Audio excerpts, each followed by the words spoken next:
हम अभी आए हैं, चीज़ों को देख रहे हैं, व्यवस्थित कर रहे हैं और हमारा पूरा प्रयास है कि उसी प्रकार से यहाँ पर भी हम सेवा दे पाएँ, क्योंकि हम चाहते हैं जिस तरह से जेपीएससी और जेएसएसएससी के जो पेपर के उसमें वो धांधलेबाजी हुई है, उसकी सीबीआई जांच की हम मांग करते हैं। और लगातार हम जिस तरीके से छात्र छात्राओं के साथ शोषण किया जा रहा है, उनका दमन किया जा रहा है पेपर लीक के जरिए से, और अगर आप इस पेपर लीक के जरिए से हम क्या कर रहे हैं, कहीं ना कहीं हम जो देश का भविष्य है उसकी प्रतिभा को हम विलुप्त कर रहे हैं। क्योंकि एक बच्चा 10-10, 12-12, 14-14, 16-16 घंटे मेहनत कर रहा है, उसके पश्चात भी वो सीट को नहीं प्राप्त कर रहा है। वो इतनी मेहनत कर पा रहा है कि उसको हक है कि वो सीट को प्राप्त करे, लेकिन किसी राजनीतिक संरक्षण के तहत या पैसों के बल पर पेपर लीक किया जा रहा है।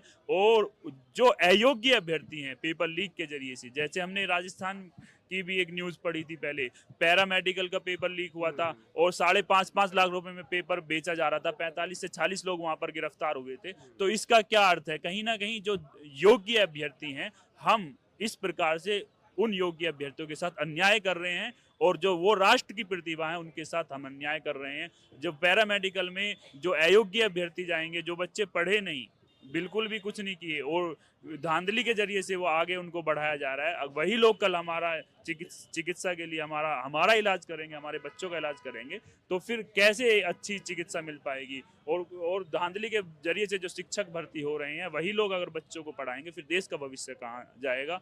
इस देश की बहुसंख्यक आबादी युवाओं की है, और उन्हीं युवाओं के साथ जो अन्याय हो रहा है, जो शोषण हो रहा है, लगातार उनका दमन हो रहा है, वो पेपर लीक हो रहा है। तो हम चाहते हैं कि ये जीरो पेपर लीक होना चाहिए, और जो यहाँ पर हो रहा है जेएसएससी में और जेपीएससी में, उसकी सीबीआई जांच की हम मांग करते हैं। सोशल मीडिया पर आपके खिलाफ नैरेटिव चला क्योंकि जंतर मंतर पर जो प्रोटेस्ट हुआ वो बीजेपी के खिलाफ था।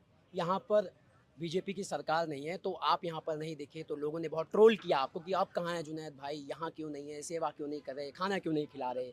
अब 13 दिन के बाद आप आए हैं तो फिर जो है क्या लग रहा है कि जो है 13 दिन तक समझ रहे थे कि भाई किस तरीके का आंदोलन है, नहीं, पहले इसको देखा जाए उसके बाद आए। अभी तो 13 दिन हमारे आंदोलन को भी समाप्त हुए नहीं हुए हैं भाई। 25 हाँ, तारीख को 25 तारीख को हमारा समाप्त हुआ है। उसके बाद मीटिंग, कानूनी पचड़े में भी उसके बाद हाँ, फंस गए। हम फंस गए थे। हम आना चाहते थे तभी, लेकिन वो कानूनी हमारा, पचड़े में फंस हाँ, गए। उसमें और फंस वही गए। आपका गुनाह था कि आपने जो वहाँ खाना खिलाया, हाँ, फिर आप वही गुनाह करने यहाँ गए। बिल्कुल बिल्कुल। अगर किसी छात्र छात्राओं को जो दूर से आया है, उसके पास खाने के लिए पैसे नहीं है, कमरे के किराए देने के लिए पैसे नहीं है, यहाँ तक कि वो यहाँ तक आने के लिए किराए के पैसे नहीं है, अगर ऐसे बच्चे को हम पानी की व्यवस्था कर दें, उसके कुछ खाने पीने की व्यवस्था कर दें, क्या ये अपराध है? ये अपराध की कौन सी श्रेणी में आता है? संविधान की कौन सी पुस्तक में ये लिखा है कि ये अपराध है? अगर ये अपराध है तो ये अपराध हम एक नहीं 1000 बार करेंगे।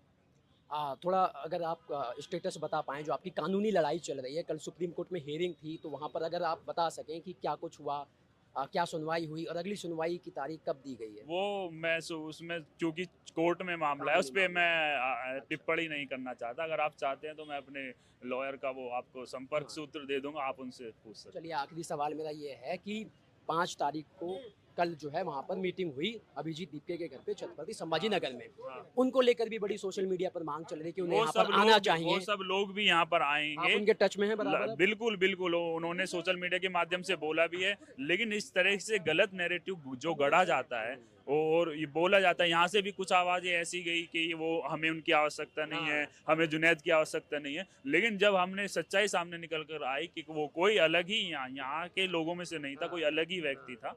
हम चाहते हैं कि जो इस प्रकार की भाषा का प्रयोग कर रहा है, उसके लिए भी हम कामना करते हैं कि उसको वीडियो भी, कॉल पे बात हुई थी हाँ कि हाँ प्रोटेस्टर्स से। हाँ, उसको भी ईश्वर सद्बुद्धि दे और वो भी सत्य के मार्ग पर चले। छात्र छात्राओं के हम सब जो जंतर मंतर पर हम विजय हुए हैं, उसका सबसे